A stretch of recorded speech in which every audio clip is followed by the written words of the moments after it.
সেটা হচ্ছে তোমার বাইটিংয়ের ক্ষেত্রে যে সমস্যা এবং হচ্ছে মুখের ভেতর যে সেন্সরি ইস্যুসগুলি আসে সেটা আস্তে আস্তে কমে যাবে। শুরু করি আমরা। দেখো প্রথমে মাড়িতে কামড় দেই এখানে, হ্যাঁ 1 2 5 1 2 3 4 5 সামনের অংশে জোরে 1 2 3 4 5 1 2 3 4 5 এই পাশে সামি, হ্যাঁ 1 2 3 4 5 1 2 3 4 5 ভেরি গুড আছে। হ্যাঁ করি আমার দিই 1 2 3 4 5 1 2 3 4 5 সামনে অংশে জোরে 1 2 3 4 5 1 2 3 4 5 এই পাশে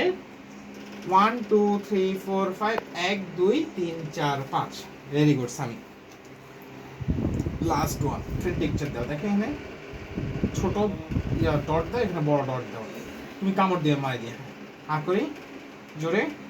জোরে 1 2 3 4 5 1 2 3 4 5 সামনে অংশ দিয়ে 1 2 3 4 5 1 2 3 4 5 এই পাশে সামি আরো বড় করে করে আরো বড় করে 1 2 3 4 5 1 2 3 4 5 ওকে সামি।